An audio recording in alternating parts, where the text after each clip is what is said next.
রাধে রাধে বন্ধুরা, blogging with Rumi চ্যানেলে সবাইকে স্বাগত জানাই।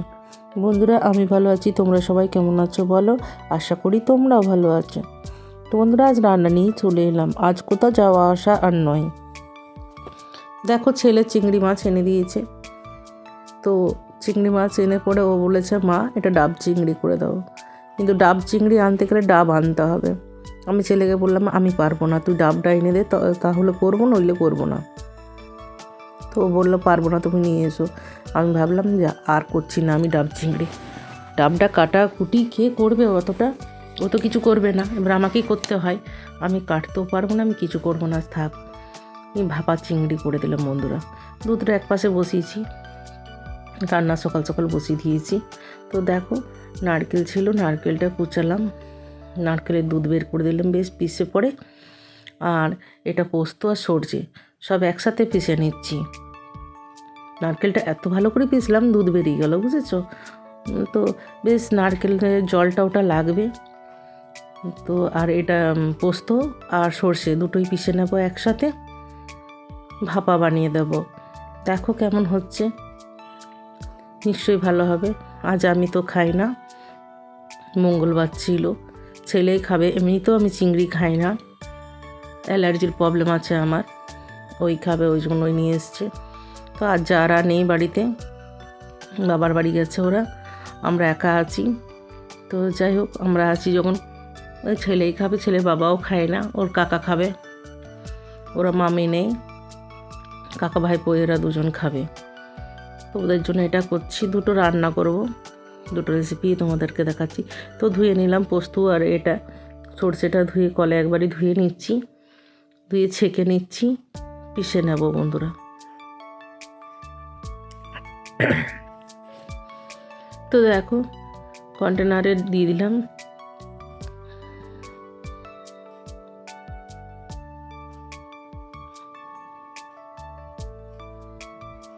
পেশা হয়ে গেল আমার সরষে পোস্তটা।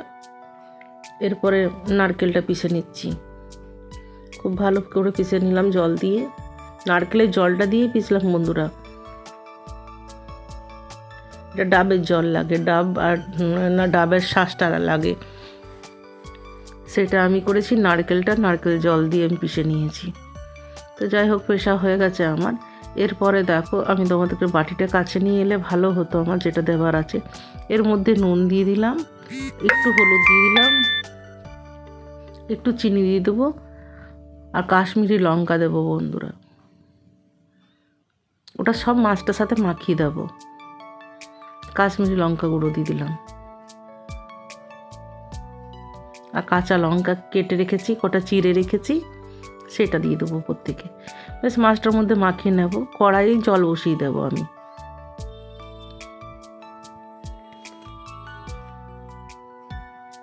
আঁচ দিয়ে দিলাম কড়াইয়ে, নারকেলের দুধটা দিয়ে দিলাম। দেখো কত সুন্দর লাগছে না দেখতে? উপর থেকে সরষের তেল ছড়িয়ে দিলাম, দারুণ লাগছে। কড়াইয়ের মধ্যে জল দিয়ে দিয়েছি, একটা স্ট্যান্ড দিয়ে দিয়েছি বন্ধুরা। এরপরে ঢাকা দিয়ে দেবো কিছু একটা। এই দেখো, চাপা দিয়ে দিয়েছি, চাপা দিয়ে দিলাম। এরপর কম আছে হতে দিয়ে দিলাম আধ ঘন্টা মতো, 30 মিনিট মতো হতে দিয়ে দিলাম। বেশ হয়ে যাচ্ছে 30 মিনিটের মধ্যে আমার ওটা রান্নাটা। তারপরে দেখো, কাজু, কিশমিশ, মগজদানা, একটু পোস্ত, এগুলো সব ভিজতে দিয়েছিলাম, নিয়ে পরে এগুলো বেটে নেব। দুটো রান্না হবে, একসাথেই হচ্ছে। ওটা হয়ে গেল, ওটা দেখো আমার হয়ে গেল, নামিয়ে দিলাম আমি। তারপরে এরপরে ফুলকপি আলু ভেজে ছেঁকে তুলে নেব।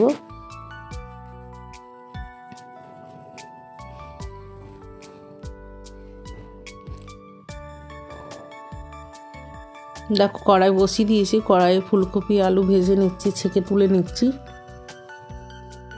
আলুগুলো আগে ছেঁকে নেব। ফুলকপিটা একবার ভাপিয়ে নিয়েছি বন্ধুরা হলুদ দিয়ে, কেন কি যদি পোকা টোকা থাকে ওটা ভয় পায়, সেই জন্য ভাপিয়ে নিলাম।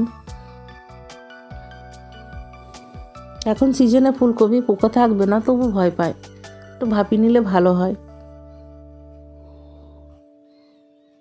তো যাই হোক, আলুগুলো ছেড়ে দিলাম আমি।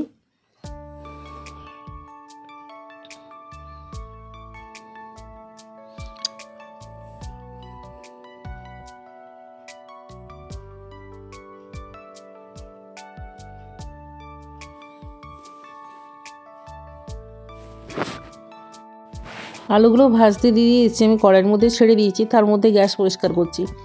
বারবার গ্যাসটা মুছতে থাকি বন্ধুরা, গ্যাসের টেবিলটা নোংরা একদম পছন্দ করি না, সব সময় পরিষ্কার করতে থাকি আমি। এই চাপা দিয়ে দিলাম, ঢাকা দিয়ে দিয়ে ভাজছি আর কি। তার মধ্যেই ওই যে জিনিসগুলো ভিজতে দিয়েছিলাম, কাজু কিশমিশ মগজদানা পোস্ত, সেইগুলো পিষে নেব একবার। তো ওগুলোও ধুয়ে নিচ্ছি।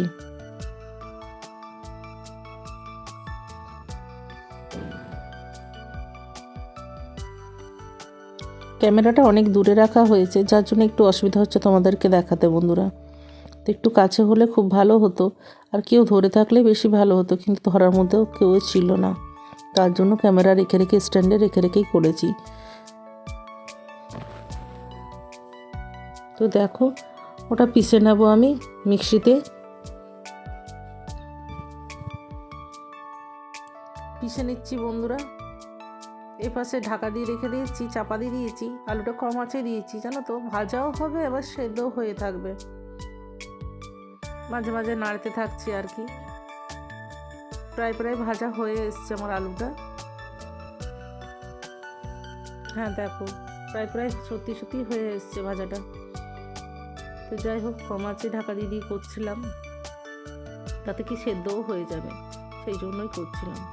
তো এরপর আমার ভাজা হয়ে গেছে, তুলে নেব আমি আলুটা। বাটিতে তুলে নিচ্ছি আলুগুলো। একটা আলু পড়েও গেল তুলতে তুলতে আমার। আমি খুন্তি দিয়ে করি, ঝাঁঝরা দিয়ে করি না। খুন্তি দিয়ে ঝাঁকাঝুঁকি তা সব কিছু বেগনি পকোড়ি যাই ছাঁকবো, আমি খুন্তি দিয়ে ছেঁকে নিই বন্ধুরা, ঝাঁঝরা লাগাই না। আর দেখো ফুলকপিটা দিয়ে দিলাম। ফুলকপিটা ওরকম চাপা দিয়ে দিয়েই করবো, বারে বারে ঢাকা দিয়ে দেবো, লাল লাল করে ভেজে নেব। তো দেখো বাল বাল করে ঢাকা দিয়ে দিয়ে ভেজে নিয়েছি, লাল লাল করে ভাজা তোলা হয়ে যাচ্ছে, তুলে রেখে দিলাম। ফুলকপি আলু দুটোই তুলে রেখে দিলাম। তো তোলা হয়ে গেছে আমার। সাদা কড়াইটা বসিয়ে দিয়েছি, অ্যালুমিনিয়ামেরই কড়াই হচ্ছে, এটা বসিয়ে দিলাম। সরষের তেল দিয়ে দিলাম। ভাজা ছাকার জন্য নোয়ার কড়াই করি, আর এই কড়াই আমি রান্না চাপাই। তো যাই হোক, কড়াইয়ে তেল দিয়ে দিয়েছি, 5 ফোড়ন দিয়ে দিলাম। খুবই অসুবিধা হচ্ছে তোমাদের দেখতে বন্ধুদের। তো দেখো টমেটো দেওয়া হয়ে গেছে কড়াইয়ের মধ্যে আমার, নাড়াচাড়া করে নিচ্ছি। টমেটোটা গলে গেলে বেশি ভালো হয়। আঁচটা কমিয়ে দিলাম, সেদ্ধ হয়ে যাবে টমেটোটা। এর মধ্যে আদা রসুনের পেস্ট দিয়ে দিলাম।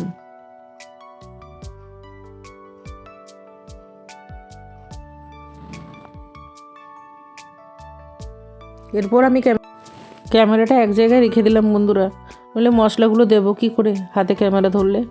তো যাই হোক, স্ট্যান্ডে রেখে দিলাম। তারপরে চিনি দিলাম একটু, জিরে গুঁড়ো, হলুদ গুঁড়ো, নুন, একটু কাশ্মীরি লঙ্কা গুঁড়ো দেবো। এরপরে কালার ছড়াই। তো বেশ এই মশলাগুলো ভালো করে ভেজে নিচ্ছি আমি।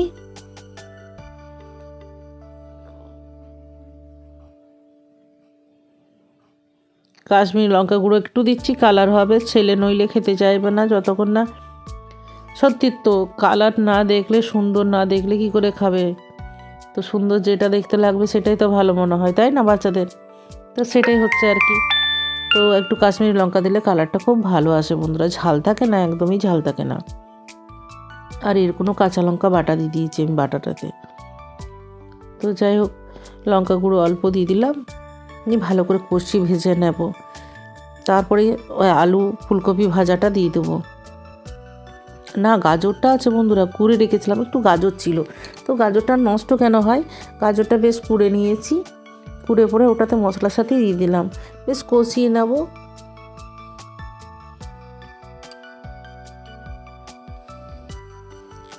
এটা তোমরা আদা বাটা দিয়েও করতে পারো, আদা রসুন বাটা দিয়েও করতে পারো। আমি আদা বাটা দিয়ে করেছি, ভুল করে বলে ফেলেছি আদা রসুন নয়, নিরামিষ হচ্ছে। একটা সবজি তো নিজের জন্য করতে হবে না। আজ মঙ্গলবার, খাই না আমি, নিরামিষ খাই। তো ওটা আদা বাটা দিয়েই করেছি, আদা রসুন নয়। তো যাই হোক, হয়ে গেল, দেখো দিয়ে দিলাম, ফুলকপিগুলোও দিয়ে দিলাম। ভালো করে কষিয়ে নিচ্ছি। সব কিছু দিয়ে ভালো করে ভেজে নেব বন্ধুরা, নেড়ে চেড়ে নেব আর বারে বারে ঢাকা দেব।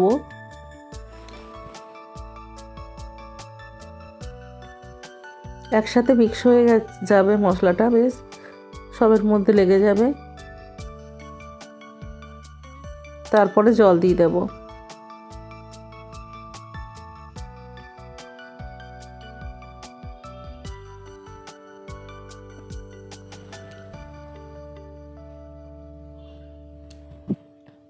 জল দিয়ে আবারও নাড়াচাড়া করে একসাথে করে দিলাম, এক জায়গায় সব সবজিটা করে নিয়ে ঢাকা চাপা দিয়ে দেবো।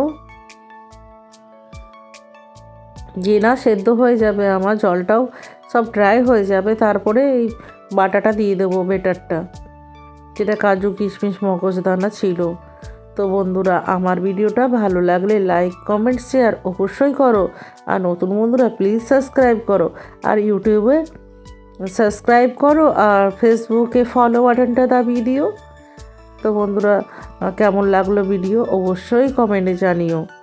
তো দেখো আমি দিয়ে দিলাম ওইগুলো, বেশ নেড়ে ছেড়ে নেব আবারও ভালো করে। জলটা যাতে না থাকে, পুরো ড্রাই হয়ে যাবে, শুকনো শুকনো হবে, তারপরে নামিয়ে ফেলবে ওটা। একটু গরম মশলা ধনেপাতা দিয়ে দেবে। দেখো আমার হয়ে গেছে। তেল যতক্ষণ না ছাড়ে ততক্ষণ বন্ধুরা মানে ওটা আঁচে দেবে, আঁচে রাখলে তেল ছেড়ে গেল যেই না সেই তোমার হয়ে গেছে, বুঝেছো? এই দেখো হয়ে গেল বন্ধুরা। তো এর মধ্যে একটু গরম মশলা ছড়িয়ে দেবো, ধনেপাতা দিয়ে দিলাম। তো আমার রান্না শেষ। তো কেমন হয়েছে বলো, আর বাড়িতে অবশ্যই করে দেখো, সত্যি সত্যি খুব ভালো লাগবে, খুব টেস্টি লাগবে খেতে। একটু বাটা দিয়ে দিলাম উপর থেকে, খুবই ভালো লাগবে। ছেলে বর বলছে খুব ভালো হয়েছে, খুব টেস্টি হয়েছে। সত্যি আমিও খেয়ে দেখলাম, তো খুবই টেস্টি হয়েছে। বন্ধুরা ভালো থেকো, সুস্থ থেকো, টাটা।